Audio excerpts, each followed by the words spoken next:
मेरे प्यारे देशवासियों, नमस्कार। 2024 का ये पहला मन की बात का कार्यक्रम है। अमृतकाल में एक नई उमंग है, नई तरंग है। 2 दिन पहले हम सभी देशवासियों ने 75वां गणतंत्र दिवस बहुत धूमधाम से मनाया है। इस साल हमारे संविधान के भी 75 वर्ष हो रहे हैं और सुप्रीम कोर्ट के भी 75 वर्ष हो रहे हैं।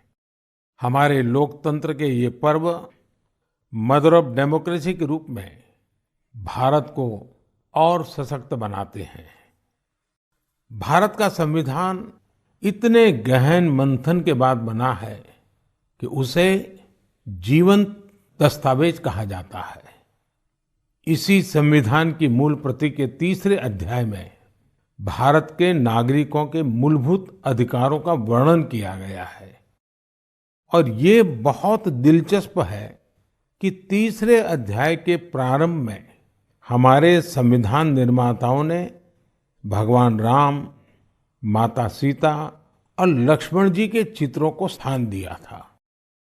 प्रभु राम का शासन हमारे संविधान निर्माताओं के लिए भी प्रेरणा का स्रोत था और इसलिए 22 जनवरी को अयोध्या में मैंने देव से देश की बात की थी, राम से राष्ट्र की बात की थी।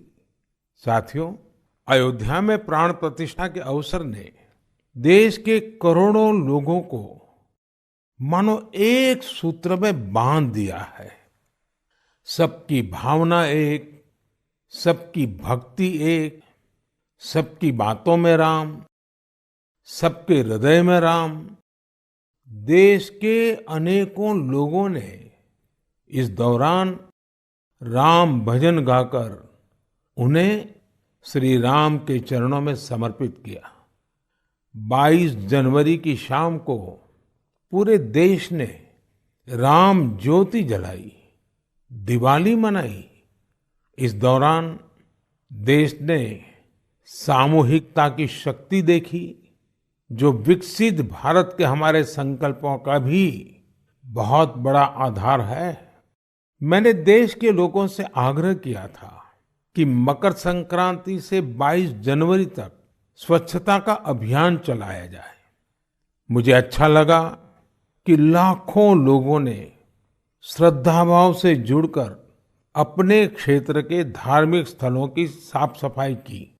मुझे कितने ही लोगों ने इससे जुड़ी तस्वीरें भेजी हैं, वीडियो भेजे हैं। ये भावना रुकनी नहीं चाहिए, ये अभियान रुकना नहीं चाहिए।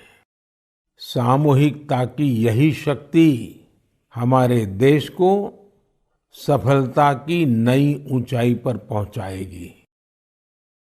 मेरे प्यारे देशवासियों, इस बार 26 जनवरी की परेड बहुत ही अद्भुत रही, लेकिन सबसे ज्यादा चर्चा परेड में विमेन पावर को देखकर हुई। जब कर्तव्य पथ पर केंद्रीय सुरक्षा बलों और दिल्ली पुलिस की महिला टुकड़ियों ने कदमताल शुरू किया तो सभी गर्व से भर उठे। महिला बैंड का मार देखकर, उनका जबरदस्त तालमेल देखकर देश विदेश में लोग झूम उठे। इस बार परेड में मार्च करने वाले 20 दस्तों में से 11 दस्ते महिलाओं के ही थे। हमने देखा कि जो झांकी निकली उसमें भी सभी महिला कलाकार ही थी। जो सांस्कृतिक कार्यक्रम हुए उसमें भी करीब 1,500 बेटियों ने हिस्सा लिया था। कई महिला कलाकार शंख, नादस्वरम और नागदा जैसे भारतीय संगीत वाद्य यंत्र बजा रही थी। डीआरडीओ ने जो झांकी निकाली उसने भी सभी का ध्यान खींचा। उसमें दिखाया गया कि कैसे नारी शक्ति जल, थल, नभ, साइबर और स्पेस हर क्षेत्र में देश की सुरक्षा कर रही है। 21वीं सदी का भारत ऐसे ही वुमेन लेड डेवलपमेंट के मंत्र के साथ आगे बढ़ रहा है। साथियों, आपने कुछ दिन पहले ही अर्जुन अवार्ड समारोह को भी देखा होगा।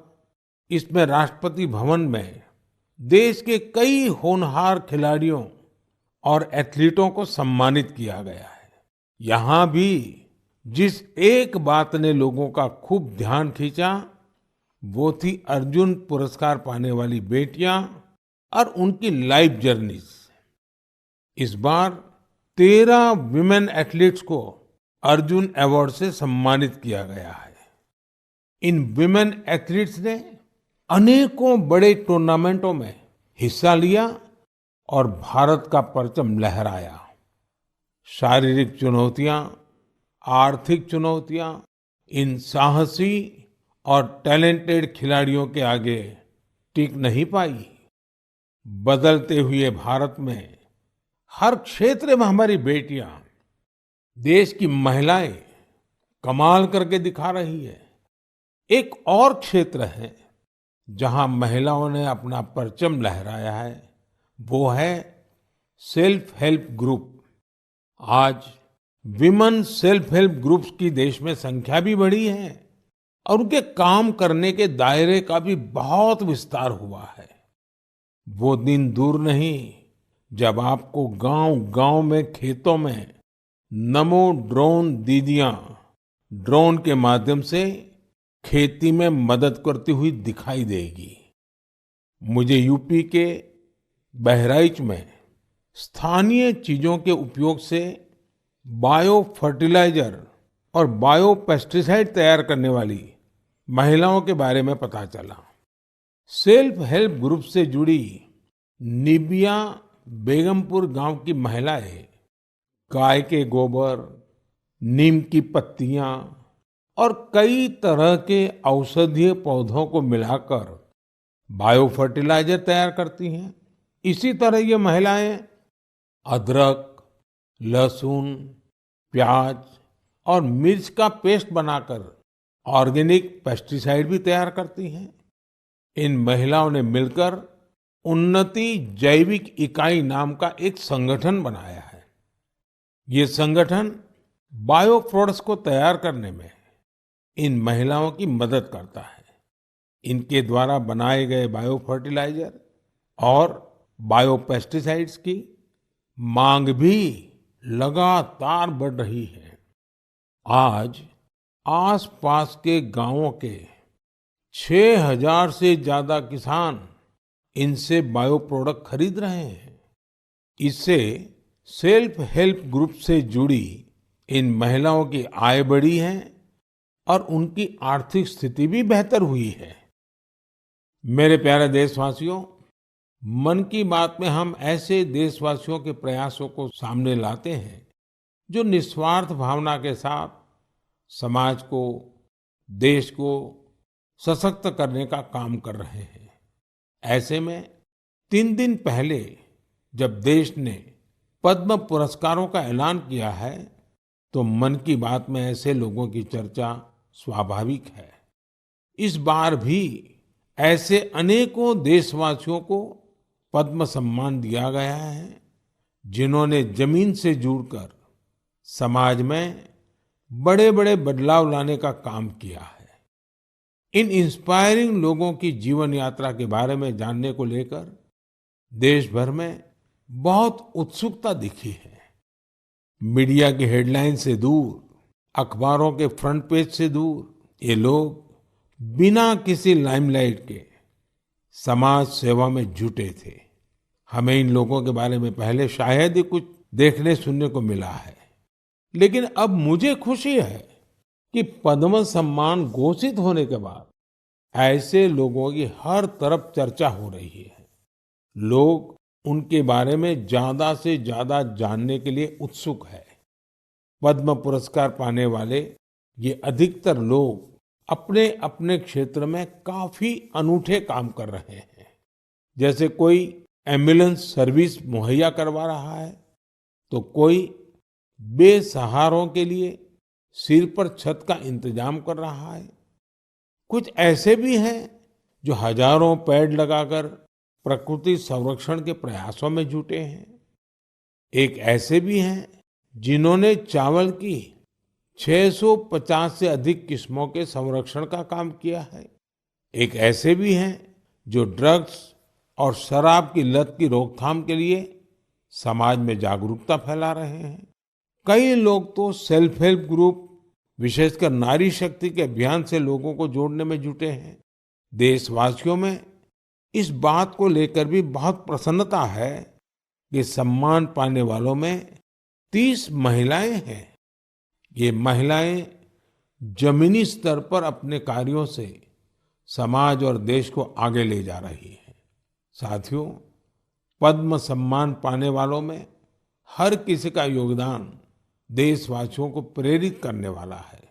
इस बार सम्मान पाने वालों में बड़ी संख्या उन लोगों की है जो शास्त्रीय नृत्य, शास्त्रीय संगीत, लोक नृत्य, थिएटर और भजन की दुनिया में देश का नाम रोशन कर रहे हैं। प्राकृत, मालवी और लंबाड़ी भाषा में बहुत ही शानदार काम करने वालों को भी ये सम्मान दिया गया है।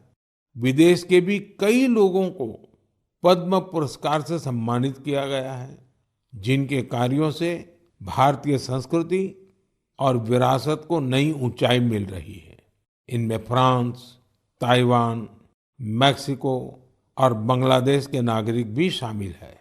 साथियों, मुझे इस बात की बहुत खुशी है कि पिछले एक दशक में पद्म सम्मान का सिस्टम पूरी तरह से बदल चुका है। अब ये पीपल्स पद्मा बन चुका है। पद्म सम्मान देने की व्यवस्था में कई बदलाव भी हुए हैं। अब इसमें लोगों के पास खुद को भी नॉमिनेट करने का मौका रहता है।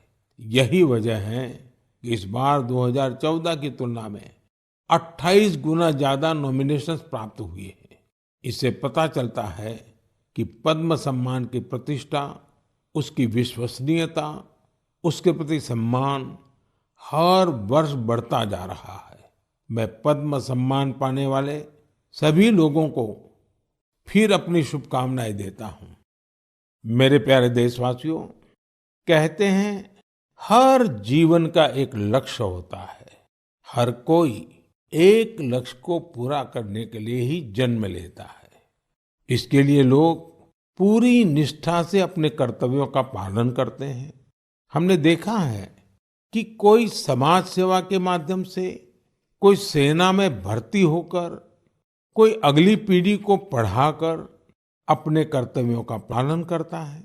लेकिन साथियों, हमारे बीच ही कुछ लोग ऐसे भी होते हैं जो जीवन के अंत के बाद भी समाज जीवन के प्रति अपने दायित्वों को निभाते हैं, और इसके लिए उनका माध्यम होता है अंगदान। हाल के वर्षों में देश में 1000 से अधिक लोग ऐसे रहे हैं जिन्होंने अपनी मृत्यु के बाद अपने अंगों का दान कर दिया। ये निर्णय आसान नहीं होता, लेकिन ये निर्णय कई जिंदगियों को बचाने वाला होता है। मैं उन परिवारों की भी सराहना करूंगा जिन्होंने अपने करीबियों की आखिरी इच्छा का सम्मान किया। आज देश में बहुत से संगठन भी इस दिशा में बहुत प्रेरक प्रयास कर रहे हैं। कुछ संगठन लोगों को अंगदान के लिए जागरूक कर रहे हैं। कुछ संस्थाएं अंगदान करने के इच्छुक लोगों का रजिस्ट्रेशन कराने में मदद कर रही हैं। ऐसे प्रयासों से देश में ऑर्गन डोनेशन के प्रति सकारात्मक माहौल बन रहा है और लोगों की जिंदगियां भी बच रही है। मेरे प्यारे देशवासियों, अब मैं आपसे भारत की एक ऐसी उपलब्धि साझा कर रहा हूं जिससे मरीजों का जीवन आसान बनेगा, उनकी परेशानी कुछ कम होगी। आप में से कई लोग होंगे जिन्हें इलाज के लिए आयुर्वेद, सिद्ध या यूनानी की चिकित्सा पद्धति से मदद मिलती है। लेकिन इनके मरीजों को तब समस्या होती है जब इसी पद्धति के किसी दूसरे डॉक्टर के पास जाते हैं। इन चिकित्सा पद्धतियों में बीमारी के नाम, इलाज और दवाइयों के लिए एक जैसी भाषा का इस्तेमाल नहीं होता है। हर चिकित्सक अपने तरीके से बीमारी का नाम और इलाज के तौर तरीके लिखता है। इससे दूसरे चिकित्सक के लिए समझ पाना कई बार बहुत मुश्किल हो जाता है। दशकों से चली आ रही इस समस्या का भी अब समाधान खोज लिया गया है। मुझे ये बताते हुए खुशी हो रही है कि आयुष मंत्रालय ने आयुर्वेद, सिद्ध और यूनानी चिकित्सा से जुड़े डेटा और शब्दावली का वर्गीकरण किया है। इसमें विश्व स्वास्थ्य संगठन ने भी मदद की है। दोनों के प्रयासों से आयुर्वेद, यूनानी और सिद्ध चिकित्सा में बीमारी और इलाज के जुड़ी शब्दावली की कोडिंग कर दी गई है। इस कोडिंग की मदद से अब सभी डॉक्टर प्रिस्क्रिप्शन या अपनी पर्ची पर एक जैसी भाषा लिखेंगे। इसका एक फायदा ये होगा कि अगर आप वो पर्ची लेकर दूसरे डॉक्टर के पास जाएंगे तो डॉक्टर को इसकी पूरी जानकारी उस पर्ची से ही मिल जाएगी। आपकी बीमारी, इलाज, कौन कौन सी दवाएं चली हैं, कब से इलाज चल रहा है, आपको किन चीजों से एलर्जी है, ये सब जानने में उस पर्ची से मदद मिलेगी। इसका एक और फायदा उन लोगों को होगा जो रिसर्च के काम से जुड़े हैं। दूसरे देशों के वैज्ञानिकों को भी बीमारी, दवाएं और उसके प्रभाव की पूरी जानकारी मिल जाएगी। रिसर्च बढ़ने और कई वैज्ञानिकों के साथ साथ जुड़ने से ये चिकित्सा पद्धति और बेहतर परिणाम देंगे और लोगों का इनके प्रति झुकाव बढ़ेगा। मुझे विश्वास है इन आयुष पद्धतियों से जुड़े हमारे चिकित्सक इस कोडिंग को जल्द से जल्द अपनाएंगे। मेरे साथियों, जब आयुष चिकित्सा पद्धति की बात कर रहा हूं तो मेरी आंखों के सामने यानुंग जामोह लोगों की भी तस्वीर आ रही है। सुश्री यानुंग अरुणाचल प्रदेश की रहने वाली हैं और हर्बल औषधीय विशेषज्ञ हैं। इन्होंने आदि जनजाति की पारंपरिक चिकित्सा प्रणाली को पुनर्जीवित करने के लिए काफी काम किया है। इस योगदान के लिए उन्हें इस बार पद्म सम्मान भी दिया गया है। इसी तरह इस बार छत्तीसगढ़ के हेमचंद मांझी, उनको भी पद्म सम्मान मिला है। वैद्यराज हेमचंद मांझी भी आयुष चिकित्सा पद्धति की मदद से लोगों का इलाज करते हैं। छत्तीसगढ़ के नारायणपुर में गरीब मरीजों की सेवा करते हुए उन्हें 5 दशक से ज्यादा का समय हो रहा है। हमारे देश में आयुर्वेद और हर्बल मेडिसिन का जो खजाना छिपा है, उसके संरक्षक में सुश्री यानुंग और हेमचंद जी जैसे लोगों की बहुत बड़ी भूमिका है। मेरे प्यारे देशवासियों, मन की बात के जरिए हमारा और आपका जो रिश्ता बना है वो 1 दशक पुराना हो चुका है। सोशल मीडिया और इंटरनेट के इस दौर में भी रेडियो पूरे देश को जोड़ने का एक सशक्त माध्यम है। रेडियो की ताकत कितना बदलाव ला सकती है, इसकी एक अनूठी मिसाल छत्तीसगढ़ में देखने को मिल रही है। बीते करीब 7 वर्षों से यहाँ रेडियो पर एक लोकप्रिय कार्यक्रम का प्रसारण हो रहा है, जिसका नाम है हमर हाथी हमर गोठ। नाम सुनकर आपको लग सकता है कि रेडियो और हाथी का भला क्या कनेक्शन हो सकता है, लेकिन यही तो रेडियो की खूबी है। छत्तीसगढ़ में आकाशवाणी के 4 केंद्रों अंबिकापुर, रायपुर, बिलासपुर और रायगढ़ से हर शाम इस कार्यक्रम का प्रसारण होता है। और आपको जानकर हैरानी होगी कि छत्तीसगढ़ के जंगल और उसके आसपास के इलाके में रहने वाले बड़े ध्यान से इस कार्यक्रम को सुनते हैं। हमर हाथी हमर गोठ कार्यक्रम में बताया जाता है कि हाथियों का झुंड जंगल के किस इलाके से गुजर रहा है। ये जानकारी यहाँ के लोगों के बहुत काम आती है। लोगों को जैसे ही रेडियो से हाथियों के झुंड के आने की जानकारी मिलती है, वो सावधान हो जाते हैं। जिन रास्तों से हाथी गुजरते हैं, उधर जाने का खतरा टल जाता है। इससे जहां एक और हाथियों के झुंड से नुकसान की संभावना कम हो रही है, वहीं हाथियों के बारे में डेटा जुटाने में मदद मिलती है। इस डेटा के उपयोग से भविष्य में हाथियों के संरक्षण में भी मदद मिलेगी। यहाँ हाथियों से जुड़ी जानकारी सोशल मीडिया के जरिए भी लोगों तक पहुंचाई जा रही है। इससे जंगल के आसपास रहने वाले लोगों को हाथियों के साथ तालमेल बिठाना आसान हो गया है। छत्तीसगढ़ की इस अनूठी पहल और इसके अनुभवों का लाभ देश के दूसरे वन क्षेत्रों में रहने वाले लोग भी उठा सकते हैं। मेरे प्यारे देशवासियों, इसी 25 जनवरी को हम सभी ने नेशनल वोटर्स डे मनाया है। ये हमारी गौरवशाली लोकतांत्रिक परंपराओं के लिए एक अहम दिन है। आज देश में करीब करीब 96 करोड़ मतदाता है। आप जानते हैं ये आंकड़ा कितना बड़ा है। ये अमेरिका की कुल जनसंख्या से भी करीब 3 गुना है। ये पूरे यूरोप की कुल जनसंख्या से भी करीब 1.5 गुना है। अगर मतदान केंद्रों की बात करें तो देश में आज उनकी संख्या करीब 10.5 लाख है। भारत का हर नागरिक अपने लोकतांत्रिक अधिकार का इस्तेमाल कर पाए, इसके लिए हमारा चुनाव आयोग ऐसे स्थानों पर भी पोलिंग बूथ बनवाता है जहां सिर्फ एक वोटर हो। मैं चुनाव आयोग की सराहना करना चाहूंगा, जिसने देश में लोकतांत्रिक मूल्यों को मजबूत करने के लिए निरंतर प्रयास किए हैं।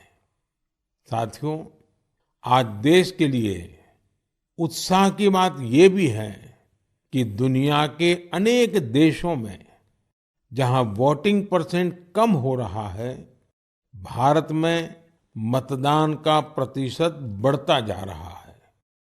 1951-52 में जब देश में पहली बार चुनाव हुए थे, तो लगभग 45% वोटर्स ने ही वोट डाले थे।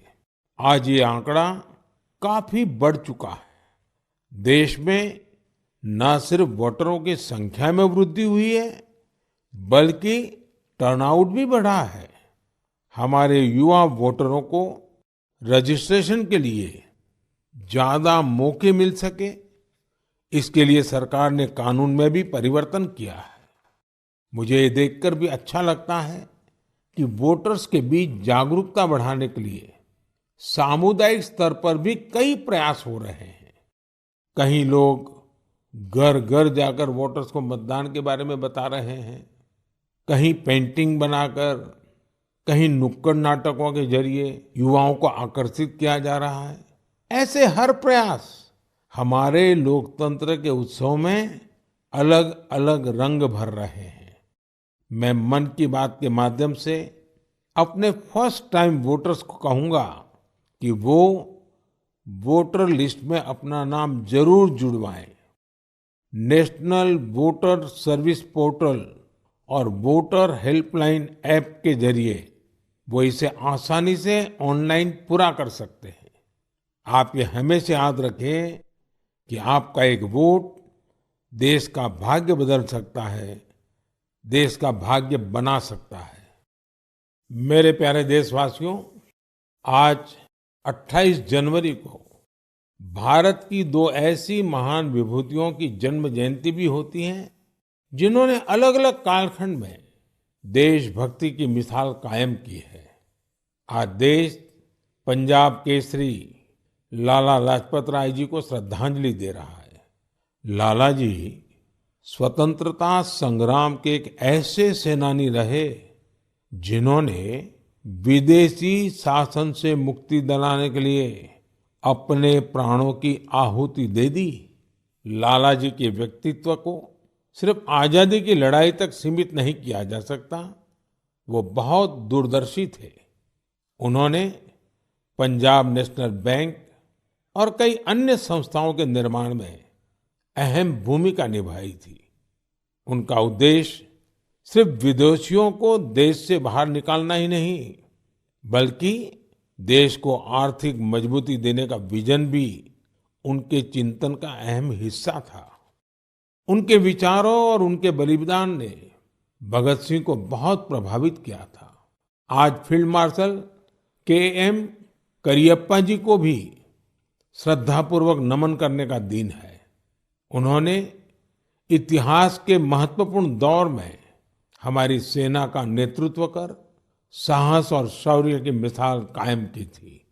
हमारी सेना को शक्तिशाली बनाने में उनका महत्वपूर्ण योगदान है। मेरे प्यारे देशवासियों, आज खेलों की दुनिया में भी भारत नित नई ऊंचाइयों को छू रहा है। स्पोर्ट्स की दुनिया में आगे बढ़ने के लिए जरूरी है कि खिलाड़ियों को ज्यादा से ज्यादा खेलने का मौका मिले और देश में भली भांति के स्पोर्ट्स टूर्नामेंट भी आयोजित हो। इसी सोच के साथ आज भारत में नए नए स्पोर्ट्स टूर्नामेंट्स आयोजित किए जा रहे हैं। कुछ दिन पहले ही चेन्नई में खेलो इंडिया यूथ गेम्स का उद्घाटन किया। इसमें देश के 5,000 से ज्यादा एथलीट्स हिस्सा ले रहे हैं। मुझे खुशी है कि आज भारत में लगातार ऐसे नए प्लेटफॉर्म तैयार हो रहे हैं जिनमें खिलाड़ियों को अपना सामर्थ्य दिखाने का मौका मिल रहा है। ऐसा ही एक प्लेटफॉर्म बना है बीच गेम्स का, जो दीव के अंदर उसका आयोजन हुआ था। आप जानते ही हो, दीव केंद्र शासित प्रदेश है, सोमनाथ के बिल्कुल पास है। इस साल की शुरुआत में ही दीव में इन बीच गेम्स का आयोजन किया गया। ये भारत का पहला मल्टी स्पोर्ट्स बीच गेम्स था। इनमें tug of war, sea swimming, pencak silat, mallakhamb, beach volleyball, beach kabaddi, beach soccer और बीच बॉक्सिंग जैसे कंपटीशन हुए। इनमें हर प्रतियोगी को अपनी प्रतिभा दिखाने का भरपूर मौका मिला और आपको जानकर हैरानी होगी कि इस टूर्नामेंट में ऐसे राज्यों से भी बहुत से खिलाड़ी आए जिनका दूर दूर तक समुंदर से कोई नाता नहीं है। इस टूर्नामेंट में सबसे ज्यादा मेडल भी मध्य प्रदेश ने जीते, जहां कोई सी बीच नहीं है। खेलों के प्रति यही टेम्परामेंट किसी भी देश को स्पोर्ट्स की दुनिया का सरताज बनाता है। मेरे प्यारे देशवासियों, मन की बात में इस बार मेरे साथ इतना ही। फरवरी में आपसे फिर एक बार बात होगी। देश के लोगों के सामूहिक प्रयासों से, व्यक्तिगत प्रयासों से कैसे देश आगे बढ़ रहा है, इसी पर हमारा फोकस होगा। साथियों, कल 29 तारीख को सुबह 11 बजे हम परीक्षा पे चर्चा भी करेंगे। परीक्षा पे चर्चा का ये 7वां संस्करण होगा। ये एक ऐसा कार्यक्रम है जिसका मैं हमेशा इंतजार करता हूँ। इससे मुझे स्टूडेंट्स के साथ बातचीत करने का मौका मिलता है और मैं उनके परीक्षा संबंधी तनाव को कम करने का भी प्रयास करता हूँ। पिछले 7 वर्षों में परीक्षा पे चर्चा शिक्षा और परीक्षा से संबंधित कई मुद्दों पर बातचीत करने का एक बहुत अच्छा माध्यम बनकर उभरा है। मुझे खुशी है कि इस बार 2.25 करोड़ से अधिक विद्यार्थियों ने इसके लिए रजिस्ट्रेशन कराया है और अपने इनपुट भी दिए हैं। मैं आपको बता दूं कि जब हमने पहली बार 2018 में ये कार्यक्रम शुरू किया था तो यह संख्या केवल 22,000 थी। स्टूडेंट्स को प्रेरित करने के लिए और परीक्षा के तनाव के बारे में जागरूकता फैलाने के लिए बहुत से अभिनव प्रयास भी किए गए हैं। मैं आप सभी से, विशेषकर युवाओं से, विद्यार्थियों से आग्रह करूंगा कि वे कल रिकॉर्ड संख्या में शामिल हो। मुझे भी आपसे बात करके बहुत अच्छा लगेगा। इन्हीं शब्दों के साथ मैं मन की बात के इस एपिसोड में आपसे विदा लेता हूं। जल्द ही फिर मिलेंगे। धन्यवाद।